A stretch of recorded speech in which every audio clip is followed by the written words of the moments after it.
Assalamualaikum warahmatullahi wabarakatuh. Mari lanjutkan pembahasan sistem koordinat yang terakhir, yaitu koordinat bola, atau bahasa Inggrisnya tuh spherical coordinates, bisa disebut juga koordinat sferis. Nah, ini saya akan ambil gambar yang ada di Griffiths ya, yang menggambarkan bagaimana relasi antara koordinat bola ini dengan koordinat Kartesius. Ada gambar yang cukup bagus di sini.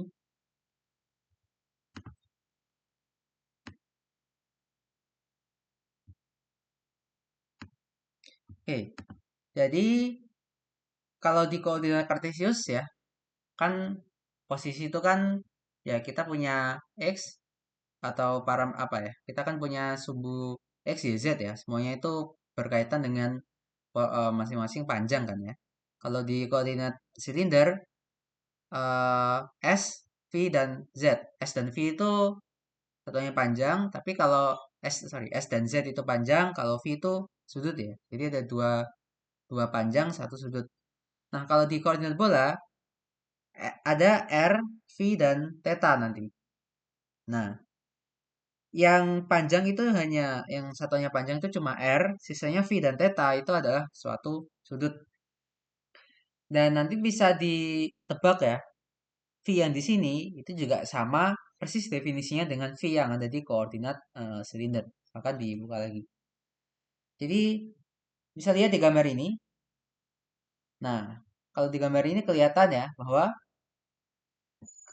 ada suatu ini ya R, di mana R ini tepat sama dengan jarak dari titik acuan ya, titik titik nol ke posisi benda.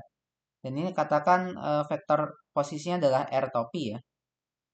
Nah, panjangnya R topi yaitu adalah panjang dari R itu. Jadi R itu ya panjang dari vektor posisi atau sama aja menunjukkan berapa sih jarak dari benda yang kita tinjau ini ke titik acuan kita. Misalkan ya acuan yang standar ya di pusat koordinat adalah titik nol. Jadi kalau koordinat bola seperti itu R-nya. Beda dengan ya ini yang benar-benar disebut sebagai R itu radius ya atau radius dalam bola. Kalau yang di koordinat silinder radius itu sebenarnya cuma radius pada bidang XY saja. Sementara kalau di koordinat bola itu benar-benar radius dari pusat. Kalau bola berarti bisa dibayangkan pusat bola ke titik yang kita tinjau. Kemudian tadi ada juga sudut V dan juga theta ya. Nah, definisi sudut V itu sama seperti yang di koordinat silinder sebelumnya. Jadi, kalau misalkan kita punya eh, apa ya, proyeksi dari titik kita di bidang XY, misalkan proyeksi posisi ini kalau kita proyeksikan ke bidang XY, itu kan berarti titik ini ya. Nah, maka sudut V itu ya antara dari sumbu X ke posisi proyeksi kita ini. Jadi ya sumbu V-nya sama seperti yang di koordinat silinder. Lalu ada sudut theta. Nah, sudut theta ini yang mungkin yang tidak ada di ya yang pasti tidak ada di koordinat silinder. Theta itu adalah sudut yang ditarik dari ini sumbu Z ke posisi benda ya. Jadi bayangkan posisi benda P ini ada sumbu Z ke posisi benda. Nah, itu kan ada sudutnya kan ya. Nah, sudut itulah sudut theta. Atau kalau mau lebih intuitif ya.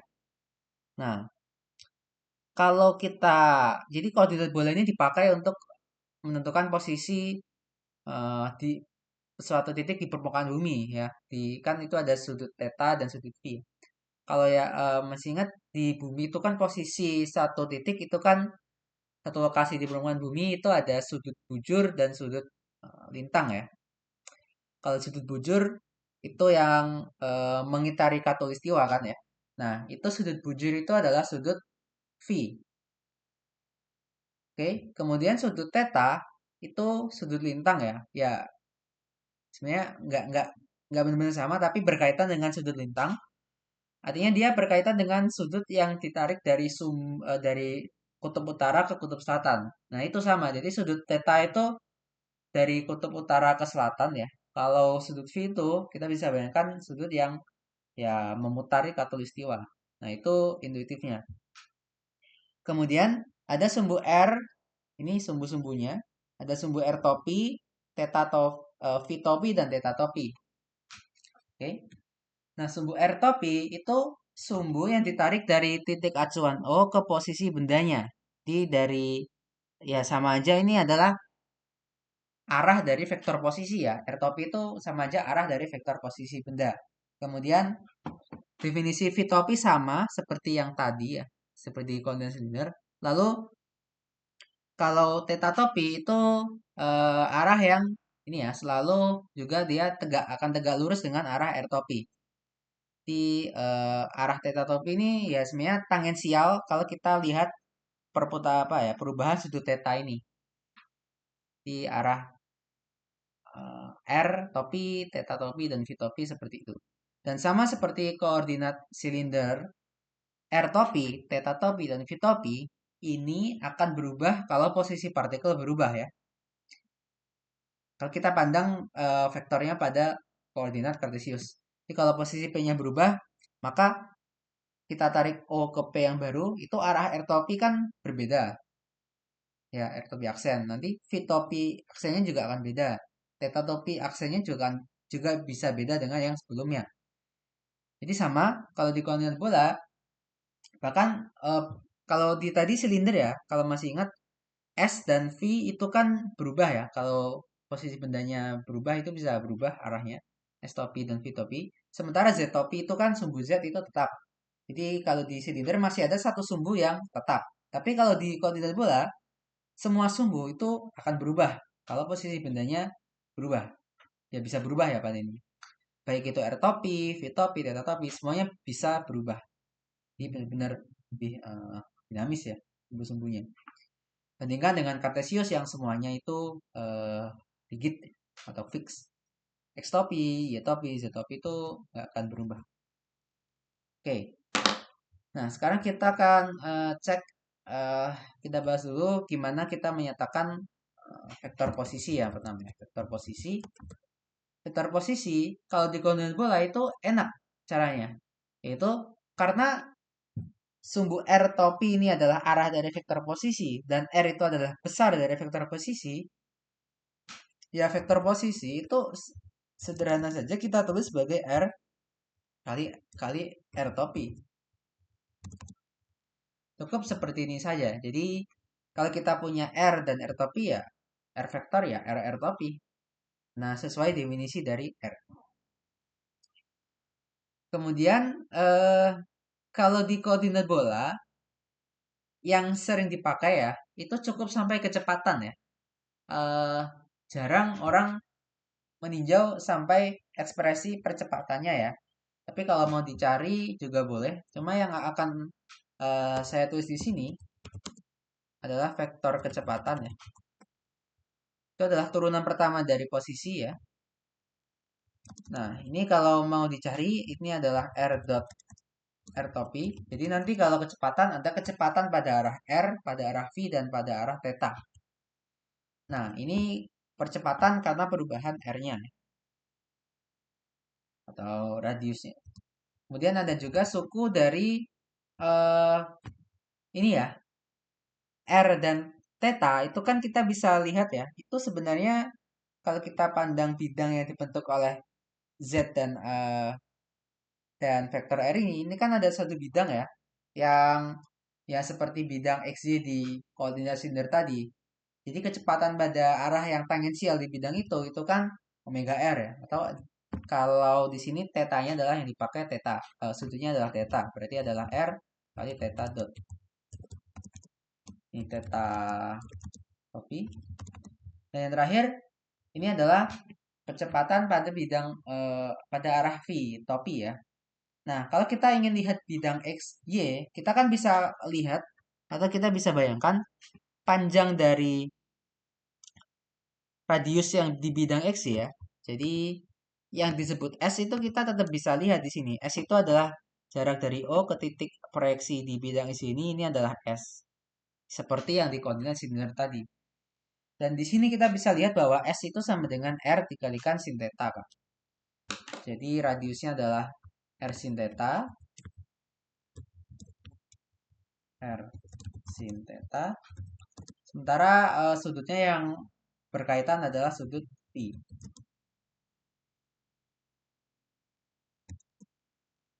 Jadi ini adalah kecepatan pada arah P. Untuk percepatannya nggak aku tulis ya, karena memang jarang dipakai. Ini yang lebih sering dipakai ya posisi sama kecepatan aja.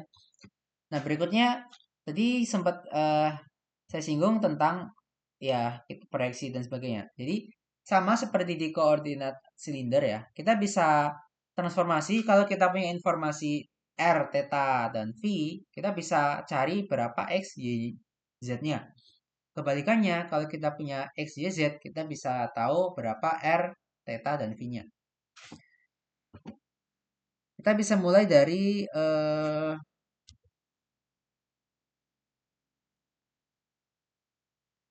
ini ya. Yang pertama X. Kalau kita punya informasi R, theta, dan V. X itu apa? Nah, X itu kan kalau kita tahu radius di bidang XY ya, kita nanti tinggal cos V kan radius di bidang XY itu supaya dapat X. Tadi yang sudah saya hapus di sini, radius di bidang XY itu kan S ya. S itu adalah R sin theta. Jadi radiusnya adalah R sin theta. S-nya adalah R sin theta. Dikalikan bagian cos V-nya ya. Supaya kita punya komponen pada bidang sebuah X itu R sin theta cos V. Dan nanti kalau butuh Y, nah radiusnya kan sama ya. Radius di bidang X-nya adalah R sin theta. Tapi sekarang yang dipakai adalah sin V.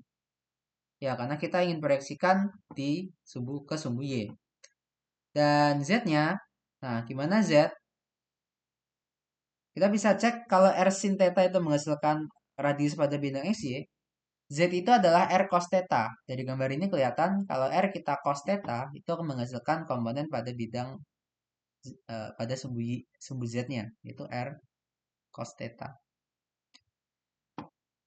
Dan kebalikannya, kalau kita punya informasi R X, Y, Z, kita bisa konstruksi R, theta, dan V-nya. Pertama R, itu kan besar dari vektor posisi ya. Ya, vektor posisi itu kan kalau di Cartesius X, Y, Z kan. Topi, Y, topi, X topi, tambah Y topi, tambah Z topi. Jadi, R-nya adalah besar dari vektor itu ya. Vektor posisi tadi, yaitu akar dari X kuadrat, tambah Y kuadrat, tambah Z kuadrat.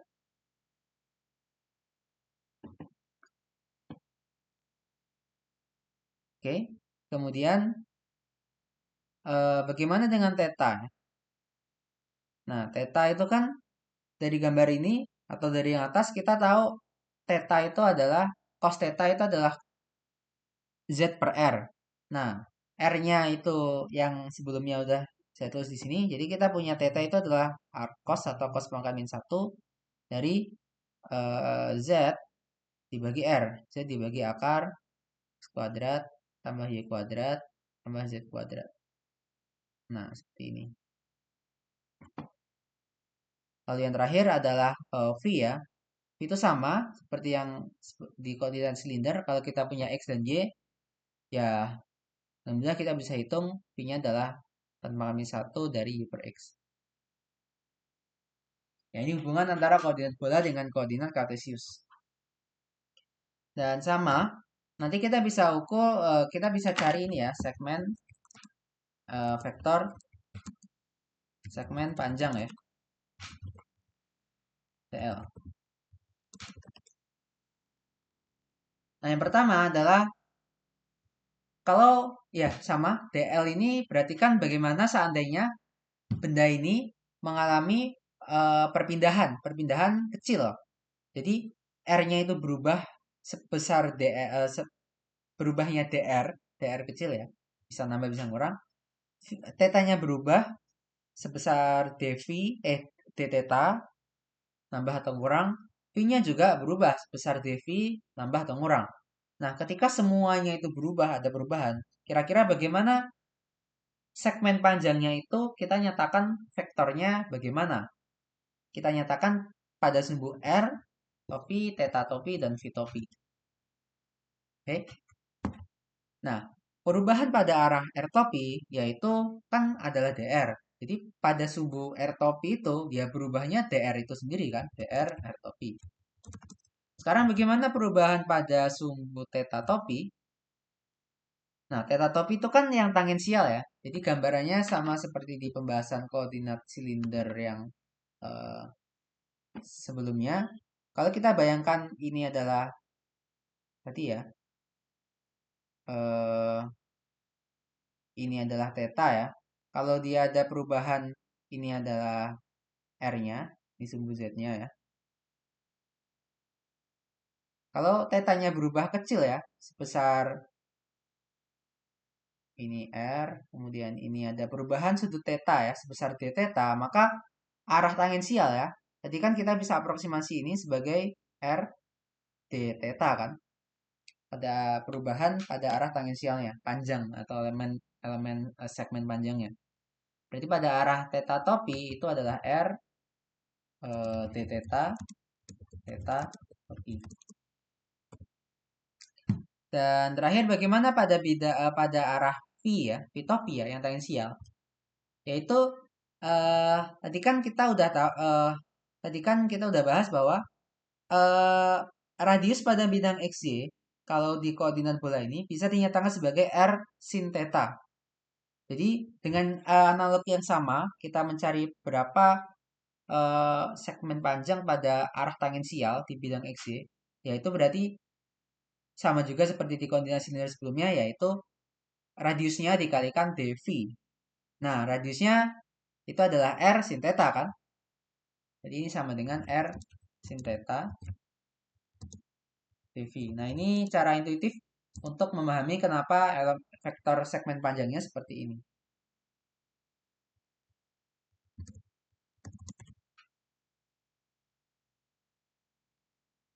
Oke. Terus sebenarnya ya, eh, kalau mau tahu gambarannya, dl ini kan vektor sebenarnya vektor perpindahan kan. Kecepatan itu kan ya perpindahan per waktu kan. Jadi kalau dl ini kita dl bagi dengan waktu ya, jadi dl per dt itu kan harus jadi kecepatan yang di atasnya kan.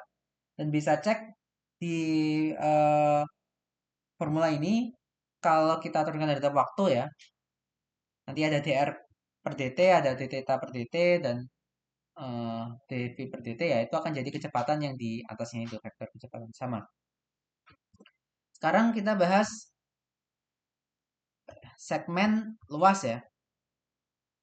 Nah, bagaimana segmen luas di koordinat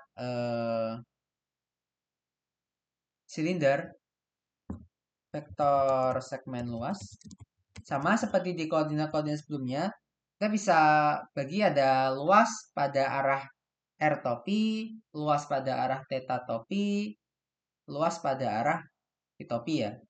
Tapi sebenarnya yang paling intuitif ya kalau di koordinat bola paling bisa dibayangkan itu adalah luas pada arah R topi ya. Kalau yang sisanya sebenarnya memang kurang bisa kebayang ya. Nah, apa itu luas pada arah R topi ya? R topi itu arah yang selalu radial keluar dari pusat bola ke keluar pokoknya kan. Nah, yaitu sama dengan luas kalau kita punya bola, luas kulit bola itu sendiri kan. Nah, kulit bola itu kan arahnya selalu radial keluar kan, normalnya, ya nggak? Kalau kita punya kulit bola. Nah, berarti itu adalah elemen dari luas permukaan bola. Nah, bagaimana elemen dari luas permukaan bola? Itu adalah elemen pada arah eh, V. Kalau kita kalikan elemen pada arah theta topi dan V topi, nah di gambar ini kebayang ya. Jadi kalau kita punya elemen panjang pada arah V topi dan theta topi ya, maka arah normalnya itu kan ya normalnya ke arah R topi kan, selalu radial keluar ya. Nah, itu segmen itu yang kita ukur luasnya. Jadi luas yang segmennya arahnya itu r topi, yaitu ini segmen luas ini kan panjang sisinya adalah yang satu adalah pada arah theta topi itu adalah r dv, kalau pada arah v topi itu adalah r sin theta dv. Ya kita kalikan aja itu dapat luasnya dan kita kasih arahnya ke arah radial. Jadi r theta dikalikan r sin theta dv atau ini sama dengan eh, r kuadrat ya, sin theta d theta dv.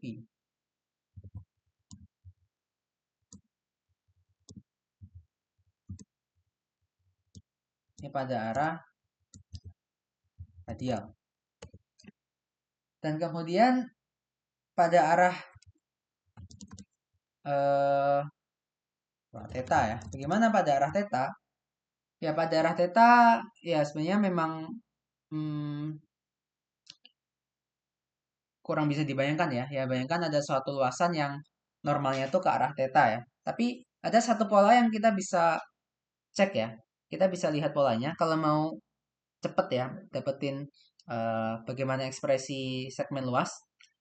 Tadi kalau kita ambil luas pada arah r topi ya, maka kita pakai segmen panjang pada sumbu theta topi dan v topi. Tadi r d theta dan r sin theta dv. Maka jadi yang ds r ini.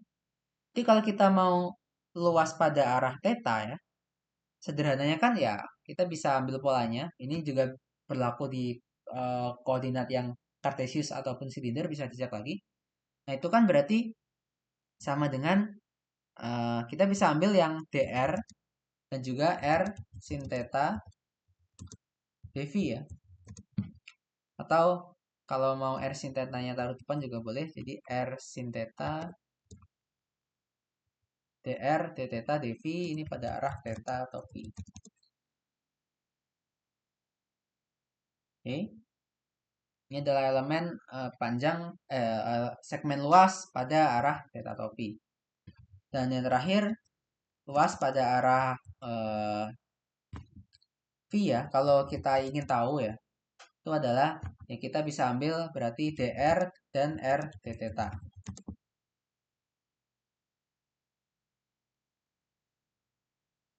Atau r-nya taruh depan biar lebih rapi. Jadi ini dan arahnya adalah arah phi atau phi. Tapi sebenarnya kalau di koordinat bola nanti ya, yang sering kepakai itu ya pada akhirnya luas pada arah radial aja ya. Kalau luas pada arah theta dan phi ini, jujur saya juga masih jarang pakai sih. Yang penting ingat, yang perlu diingat adalah segmen luas pada arah r topi, karena itu nanti yang jadi luas permukaan bola kan. Kalau itu diintegralkan semua bola, itu nanti bisa ketemu formula dari luas permukaan bola. Yang terakhir adalah segmen volume ya. Segmen volume ya kita bisa kalikan tiap rusuk dari segmen panjangnya kan. Segmen panjang ini kan sebenarnya tiga-tiganya kan saling tegak lurus ya. Jadi membentuk suatu balok kubus, kita kalikan aja ketiga rusuknya dan itu kita dapat volume. Kita tahu sama dengan berarti ya dr kalikan r d theta kalikan r sin theta dv. Atau ini adalah r kuadrat sin theta. Berarti ya dr d theta dv. Oke, jadi ini adalah bagaimana kita peroleh volume pada koordinat bola. Dan kalau pada sistem bola, sistem yang radiusnya itu konstan, kalau ini diintegralkan keseluruhan bola, ingat batasnya bagaimana? Kalau batas V itu bisa dari 0 ya. Ini yang perlu diingat kalau di koordinat bola adalah batas maksimum ya, yaitu V itu bisa dari 0 ke 2pi ya. Jadi dia bisa berputar memutari khatulistiwa penuh. Tapi kalau di koordinat kalau di theta, theta itu berangkat dari kutub utara ke kutub selatan. Nah, itu kan berarti dia dari 0 ke pi ya. Jadi kalau nanti mengintegralkan seluruh bola itu ya theta-nya adalah dari 0 sampai 2 pi, 0 sampai pi dan v-nya adalah 0 ke 2 pi. Jadi kalau di segmen volume ini, kalau di bola dengan yang radiusnya itu konstan, nggak bergantung theta ataupun v, kalau nanti diintegralkan keseluruhan, ini menghasilkan volume bola total ya, yang 4 per 3 pi r pangkat 3 itu. Ini makanya dia sesuai dengan namanya ya, koordinat bola. Jadi sekarang kita sudah bahas semua koordinat yang sering dipakai Kartesius, silinder maupun bola. Silakan difamiliarkan bagi yang belum familiar dengan koordinat-koordinat tersebut karena pada kedepannya ini koordinat-koordinat yang akan sering dipakai. Sekian, semoga bermanfaat. Wassalamualaikum warahmatullahi wabarakatuh.